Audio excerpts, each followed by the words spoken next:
Good morning, everyone. I'm Warid Ahmed. And I'm Abdul Majid. Welcome to Smashi Business Show. It's the 28th of January today. It's a Tuesday. Yeah. What's going Second on day of with the you? week. Everything is about Deepseek today.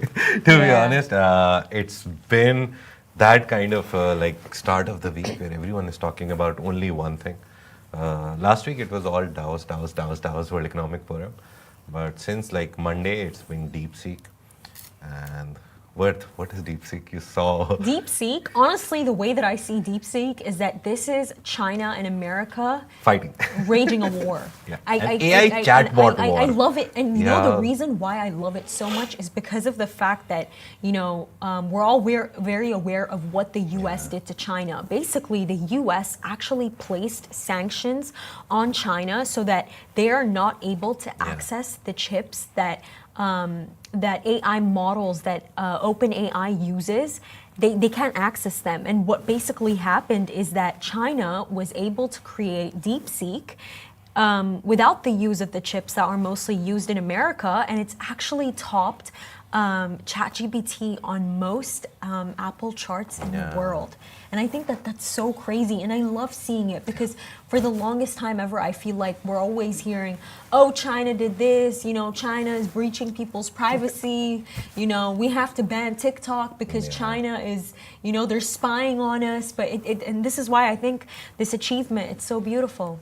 Do you think they'll ban Deepseek? Now in the US there will be a new law. Oh, you know we're banning what? That's TikTok? a good question. Yeah, but Deepseek it's a very well-layered story about Deepseek. The main starting point is Deepseek started in China. It started by the guy Lin something. Don't exactly remember his name. Liang Wenfeng. And this guy is using NVIDIA's H800 chips. So as far as I understand this, H100s are the most advanced new chips that NVIDIA has, and those are being used by everyone literally in America. And the close partners of America, for example, Japan, Germany, all these countries, there's a list of 12 countries, you remember, we did the story that there's a list of 12 countries which don't have any chip or AI sanctions on them. So American technology, everything without any hurdle can go to these 12 countries. But then there's a list of 200 plus countries where UAE is also there, Saudi is also there, and all these countries are in that list where there's a limited amount of power, GPU power that can be exported to these countries. So that is a second list. It was done as Biden was leaving. In his last week, he did a lot of forgiving to his family members. All the executive orders were like, oh, forgive this guy, forgive this guy. But he also signed this new law. And most probably Trump will carry through with it. He's not going to remove it. So the idea was, again, as what said, to limit the world from getting their hands on the latest chips and to get in the global race of AI, get in front. The most important one, they don't want China to get their hands on it. That is why they told UAE to also. It hasn't affected them. Yeah, that's what I mean. It hasn't affected them. Basically, what happened is that in the US, they use these chips. They're called the H100 chips. Yeah. And the US basically created these sanctions where China is not able to receive them. They're very restricted from them. So China started using NVIDIA's less developed chips, the H800. And what's even crazier about all of this to me, Majid, is that the new AI model that Deepseek developed, the R1, its training budget is about $5 to $6 million. You know that ChatGPT, the whole building, everything. That's what's crazy. And ChatGPT, you know how much it used? It's insane. They used $7 billion for OpenAI for the training and all the inference codes, while you have DeepSeek and it only used about specifically $5.6 million. Yeah. I think that's quite insane. And it really goes to. Sorry, do you want to say something? No, I think that it really goes to show that it's not always quality. And it's not always having a lot of money. And this is the first time I've seen something like this. Yeah, it's a very good underdog story. For me, it's like someone just randomly punched above their weight and won, kind of a thing. China, we've known them throughout history for doing exceptional things on occasions which no one is no one is ready to believe that they can do. These chips, them using H800s, which are like the older technology, that's a good sign. 6 million, very good sign. And them using 6 million gave NVIDIA a loss of nearly 600 billion, 593 billion. Their shares fell 18%. Nasdaq as a whole fell 3.1 or 3, nearly 3%. So every tech giant right now is like licking their wounds I think because they're someone just scared. spent $6 million and created something which is equivalent to DeepSeek, ChatGPT. There's also another player in the market, Perplexity. I have all of them in my phone. I just use them randomly. What I've realized, if you go to functionality, to be honest, they all look the same. It's the same, like ask a question, I'm here to help you, blah, blah, blah. But yesterday, then I was like, let's see what DeepSeek is. And I downloaded it and I asked it a lot of questions because usually Like with what? ChatGPT, I have a set of instructions that I use, like this is do this, let me help me with this, let's like look for ideas on this. So I have like a set of things that I use ChatGPT to do. Then I was like, okay, let's try. I've already tried Perplexity. It's a very good thing, but it's more for like live search. It's like Google search, but in the form of Perplexity. With DeepSeek, what I saw was if you use it and if you're planning to use it, there's like two things that you can do with DeepSeek. The first thing is just go ask a question, it'll answer however best it can. But then there is an option of deep thought, R1. So you press that and you then ask a question. The good thing that DeepSeek does is it'll start thinking, and it'll start thinking loudly. You'll read the whole thinking process. Loudly. Yeah, you'll read the whole thinking process. It'll be like, oh, this person asked this question. I think this is this. It'll tell you the whole thinking process. With ChatGPT, you just press enter and the answer starts appearing. Maybe you'll get a introduction sentence, oh, you asked this, and this is what I know, and in the end they'll be like, would you like to know more? That's ChatGPT for you. DeepSeek, you go and ask a question and you press the deep thinking button, and it'll start explaining its thoughts to you, like how it came up with the answer that you need. So you actually get the working behind the equation as well. And you know, Majid, it's also crazy because of the fact that Liang Wenfeng, Yeah. the founder of DeepSeek, he actually founded it in 2023. Yeah, it's a very new startup, OpenAI was founded in 2015. Yeah. And what's even more interesting is Sam Altman, the CEO and founder of OpenAI, you know, that's how you all have ChatGPT. He actually came to say that, you know, what they're doing is great. Yeah. But, you know, for us, we're going to develop better products, and now we have competition. Yeah. And Here's a it's, whole rant of him on X. He has a whole rant, says, look forward to bringing you all AGI and beyond. Yeah. Basically, the race now, to be honest, right now, the race is not for who makes a better chatbot, like who makes a better ChatGPT, DeepSeek, or who makes better Perplexity, or any other thing maybe some people are using. The main idea is advanced general intelligence or something average general intelligence, AGI. That's the main goal because they want these chatbots to be equally, if not more, equally smarter than humans. So the thinking process that goes through our brain, like the biggest machine in the world, the biggest AI in the world, inside our heads, they want it to have those kinds of reasoning abilities where emotions, ethics, morals, biases even, like if I am an Asian person, I have certain biases which I grew up with. So they want them to think literally like human beings. And they're trying to create that kind of an AI. I don't know why they're and doing you think it. that's a great thing for AI Sometimes, to have our biases? I don't know, depends on the use. It's like the very cliche, very orthodox kind of a knife example. You can cut fruit, eat, be healthy, or you can kill Majid, someone with it. You should see what ChatGPT has to say about Israel. It's so interesting.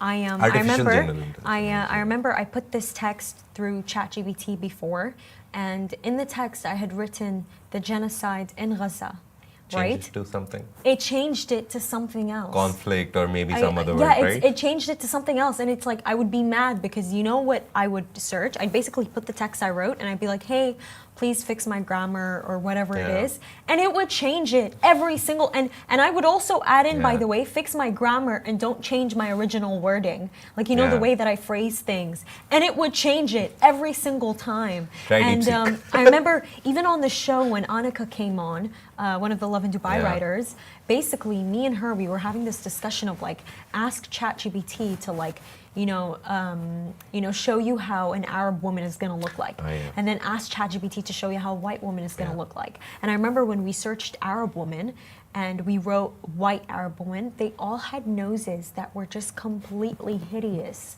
And then when I searched up white woman, Yeah. you could not believe the beauty that I was staring at behind the laptop. I was like, ooh, okay.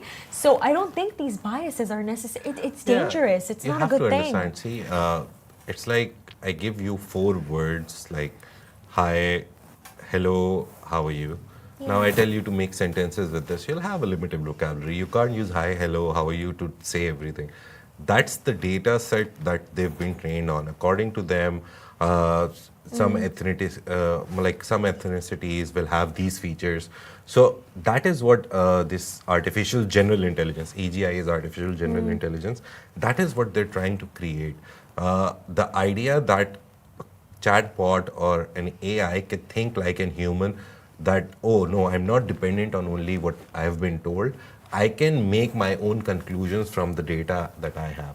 And that is that is an intelligence that only we as humans have. No animal, I think, has that kind of intelligence capability in the animal kingdom. No plant, even, they're living things as well. Even if you think plants have brains, some people do actually. There's a whole theory on this, like the flat earth theory. But the main idea is that they want to create this.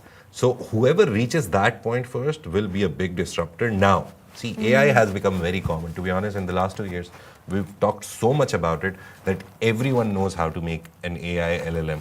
UAE has made their own JES 70. That's an LLM which uses Arabic primarily. So it's for Arabic speakers. Even that Center for Advanced Research, they've also made a Hindi language LLM. So LLMs now, to be honest, with the way technology is working, LLMs are the basic thing that you can build. It's not the most advanced thing. So after that, the thing that will eventually disrupt the market is artificial general intelligence. That is why Sam Altman is like, we will build the first AGI. But So you he's know, basically Rajat, giving his investors confidence that don't worry, LLM wise, okay, maybe Deepseek is good, but we will be the first one to create AGI. And I think this will lead to what Elon Musk said, 10% of danger. But I Yeah. agree with that too. But you know, Majid, just like putting America aside, something that I really admire in this entire situation is the stance that the UAE has on it. Essentially, what's it called? The CEO of Mubadala, the $350 billion Abu Dhabi Sovereign Wealth Fund, actually went to World Economic Forum in Davos, Switzerland, and he said that I would say, committed to investing in China. And the reason why I find this so interesting, the fact that he said that, and he also emphasized how China has the second largest economy in the world. You know, how they have a population of over 1.4 billion people. What it really tells me is that the region that we live in, it's completely safe because they put aside political agendas and political ideologies to do really good business for the people. Yeah. And in a way, when I take a look at what he said, it's almost prophetic. It's almost as if he knew that, the Americans are, and not the Americans, I mean the Chinese are going to come back from what's happening with TikTok because of the fact that TikTok, its parent company is ByteDance, and ByteDance is Chinese. And we saw the entire situation in America and how they wanted to ban it, and Trump brought it back. But, there still might be a chance, but that's beside the point. The point here is that what I'm seeing is that the UAE will completely see potential in absolutely any country, despite what America may think of it. And I think that in itself, that is so lovely to see, that's amazing to see. Building on your point that he said that he wants to invest in China, keep relations with China. He's a sovereign wealth fund.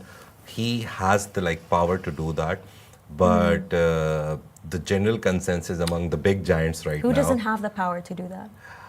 It's not the power. It's, to be honest, right now, the game that we're playing on a very macroeconomic level is who will be America's best friend from Middle East. And we've seen that happen recently. Trump asked 450 to 500 billion. His Highness, His Royal Highness, Mohammed bin Salman, he said, I'll give you 600 over 4 years in investments and trade. And he was like, okay, let's round it off to 1 trillion. That was one sign of them trying to win over America, which is going towards a very, again, the Saudi type of local policy making in economy, that we will do whatever is good for us. That's America and Saudi trying to win their favor. Then UAE itself has to win that favor because they're, again, the superpower in the world right now. Maybe economically and otherwise, a lot of people would disagree, but we still believe that they are the superpower in this unipolar world that we're living in.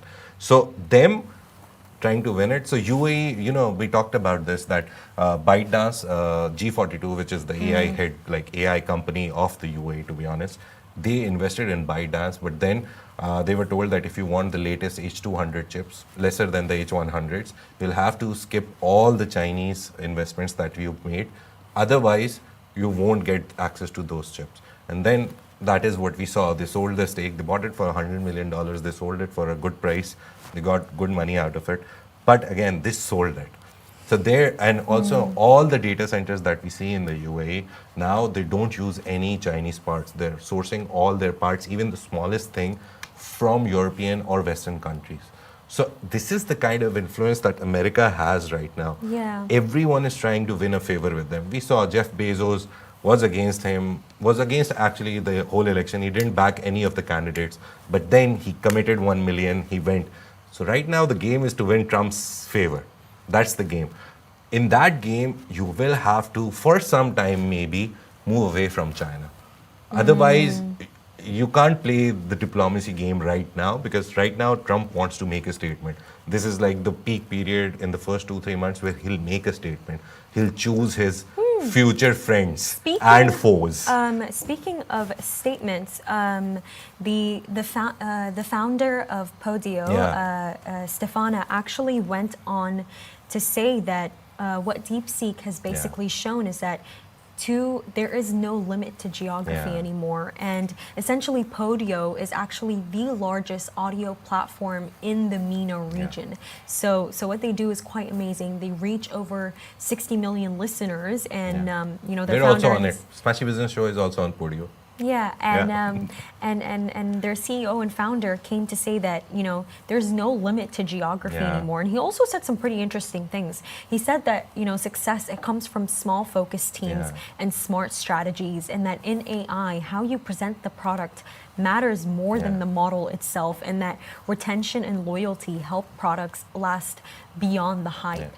And coming from him, somebody who, built Podio in just about like 5 years, dropped out of university, I believe. I think it's really interesting, the fact that, all of these tech startups, all of these tech founders, even they're realizing the potential of Deepseek and what's going on in China. And honestly, I love to see it, Majid. I really do, because America is always winning, They are. They're always winning. Like, I want to see a competition. I want to see somebody else take the foothold. But, just on the topic of, like, what's it called? Just podcast in general, I noticed something, by the way. The podcast community in the UAE, not even just the UAE, but like the Middle East, it's so small, but it's like a set number of people, and they're so good at it. Like, there's Karak with Mahreen. There's also that, and then there's also Sheen. I love her podcast so much, and I met her, and she's so sweet.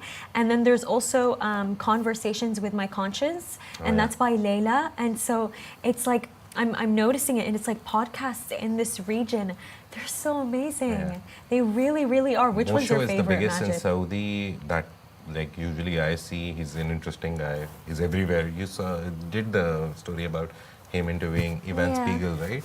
And there's a lot of people. Lulu Khazin is here in the UAE. She does a very good podcast.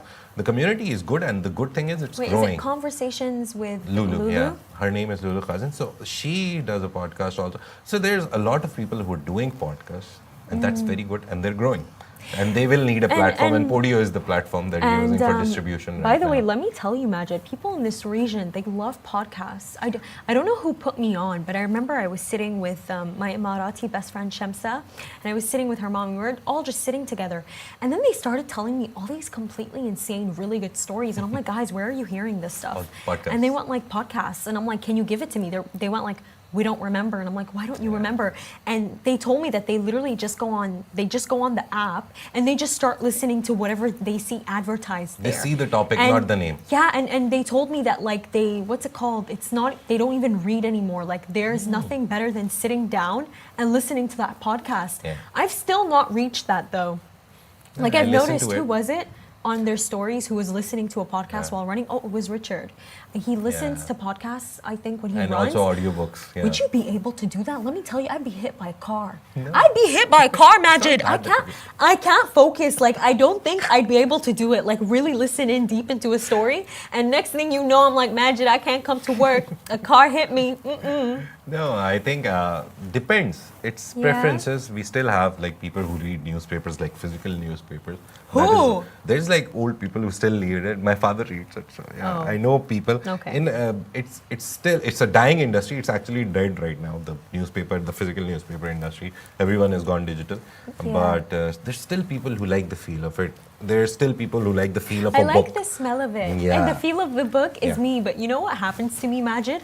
I'll like purchase a book, but then what happens is that I'll go back and read it online because I spend more time on my phone. Yeah. So sometimes, by the way, with my phone, it's not even about being on it. I'm just addicted to holding on to it. Like I can't. Buy a Kindle. No, Invest in a Kindle. Yeah, You really it's the think best it's thing that worth can it? happen to you. I love a Kindle. I have it. I love it. Yeah. Best reader or any kind of reader. They're actually pretty great now with dictionary options, lighting options, all this stuff. So, but my favorite is Kindle. Ooh, okay. You can buy it on now, Amazon. for our second Yeah. topic of the day, we're going to tell you about our favorite man, of course, Mohammed Al-Abbad. Yeah. So, Americana Group has acquired Pizza Hut business into Oman, and you know how it's actually expanding into there? It's expanding through Americana, and Americana Group, and this is something that a lot of people don't know. It's actually chaired by the Ammar Properties founder and CEO, Mohammed Al-Abbad. Yeah. And that's so interesting. I Yeah. never knew Even it I didn't before. know. I always bought Who knew Americana products. He was a part of food. Yeah, I bought his products from like Carrefour, etc. Yeah. Americana, their chicken tenders and all that stuff. I love that stuff, the beef patties and everything. Never knew this, but the story, the interesting story is the backstory of Americana Group and not the story of them like taking over Pizza Hut business in Oman. So everyone knows that like these giants, they do franchising in other countries. They don't literally go to other countries and do the business. They just sell the franchising rights to other people. Every country has some people in the Middle East, like MAF, Majid Al Futtaim has Carrefour, other brands. Al Shaya Group has a lot of brands. Apparel Group has a lot of Hypermax. brands. Hypermax, now they've changed it from Rebranded. Carrefour to Hypermax in Jordan and Oman. So all these things, all these big companies, they have franchising rights for big brands. And Americana basically has a lot of business apparently in the Middle East region. Americana, largest food service, it's the largest food service operator in the MENA region. They now have 250 Pizza Hut, 450 Pizza Hut outlets under them now in the Middle East. So the ones that they took over in Oman were 46. And the Oman business itself of Pizza Hut only made $11 million in 2024. That's That the revenue. is crazy. Yeah, so People they love took their over Pizza that Hut. business. So now they have 450 Pizza Huts under them. The company that they used to buy it is a merger between Mr. Al-Abbar, PIF, Public Investment Fund. So he's very good friends with them because PIF also owns 50% of Noon. So he went into a venture with PIF, and he's basically, what I see is Mr. Al-Abbar is telling PIF people that I have very good investment opportunities. And PIF people are like, okay, take the money, invest. Because he's a Yeah. seasoned businessman. You can trust him with your life right now, the amount that he Yeah. makes over stuff. But it is also Yeah. important to know that this move is actually happening as Americana, just in general, has had an extremely challenging year. They actually reported a 54% drop in third quarter Yeah. profits to $37.4 million in 2024. And that is because they own brands like KFC, Pizza Hut, Krispy Kreme, and Hardee's. some of the Which brands are which are being boycotted. They're all being So, yeah. boycotted. But you know, people still buy them, by the way. Yeah. You go to any store, yeah. You know what? Honestly, I feel so horrible saying this, but I used to boycott McDonald's like a champ, and then I stopped. Yeah, as soon No, as the but you know ceasefire what stopped, happened, though? I saw bigger lines at McDonald's. No, wait, Magic, you know what it is? It's not even like intentionally. It's because of the fact that I'll just be sitting in the car with my family and they're like, okay, we want to go get McDonald's. And it's like, I'll throw a fit and I'll say, guys, let's go get something else. And they're like, you know what? Don't eat. We'll eat it, you don't eat. We'll go home, eat some beans. Like that's your issue. That's your issue today. So it's just kind of tough to do it if everyone collectively is not doing it. But still, what makes this deal so interesting, it's the fact that Americana's history in Sultanate Oman actually dates back to 1986, where they actually first introduced KFC and Hardee's. So the fact that it's taking on Pizza Hut, like it's cementing that reputation.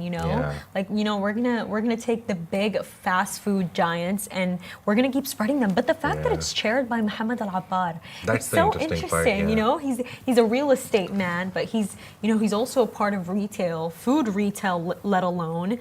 So Americana was basically founded in 1964, Kuwait. The funny story is since I've joined here and I've started reading like many of the founding stories deeply, I've realized that not everything started in UAE or Saudi. A lot of these things, they started in Kuwait, Oman, Bahrain, etc. Landmark Group started in Bahrain. Kuwait gave birth to Americana Group, which was earlier called something else. They brought Wimpy to...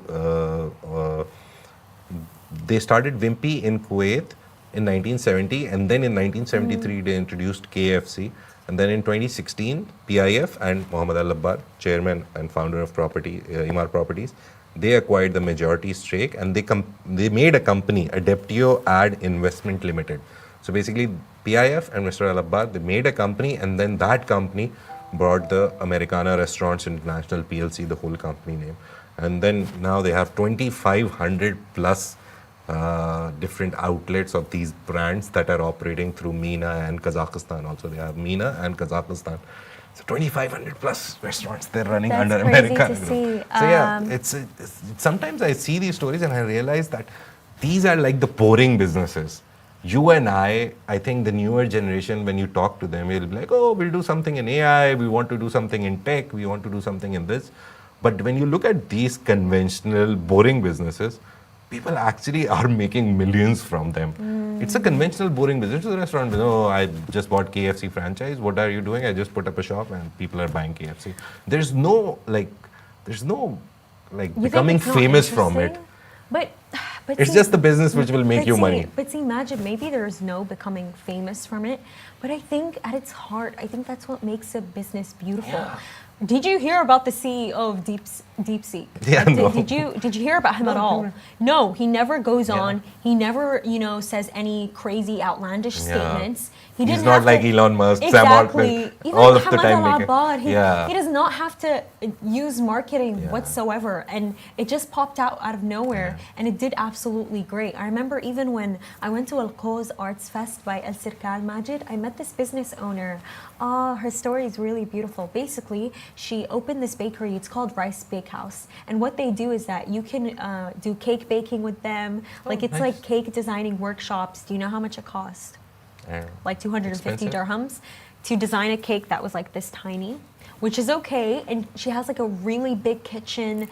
They also make cookies. They make brownies. For 250, you get the baking part as well, or just you the don't cake? Get the baking part. You get the cake and you design the cake. I thought I'd bake it, but you know what? It's okay. It was a girlie's experience. It was worth it. Yeah. But point is, I started speaking to her, and I don't know if it's like the Smashi Business in me, but I started asking her questions. I was like, when did you form your business? She said 2020 during COVID. Her name is Farah. Nice. And what else did she say? She said that she was actually a fashion student. Yeah, she studied fashion. She graduated. She went to London, but then she realized I didn't like it. And so I completely moved fields. And by the way, Rice Bakehouse is amazing. A lot of people frequent the place. A lot of people go to her workshops. And I realized, by the way, really dumb mistake on my part. I was asking her the questions as she was preparing like the ice cream and a warm cookie. I was like, oh my God, I should have like gotten my camera out. And then I asked her, I was like, oh, can I interview you? I came back again. She said no. You know, she didn't want to show her face. Yeah. But this is what I mean. Like her business is doing well, even though we don't know who she is. It just shocked me because imagine a founder is like serving you. I like, you know, even like I went to buy the cookies. I was just standing there. And then when she like, because I met her before when I was doing the workshop, I was like, what? Like, you know, I didn't know this was your stature, you know? And she went like, I always like to be hands-on. I like to be absolutely everywhere, helping every single second.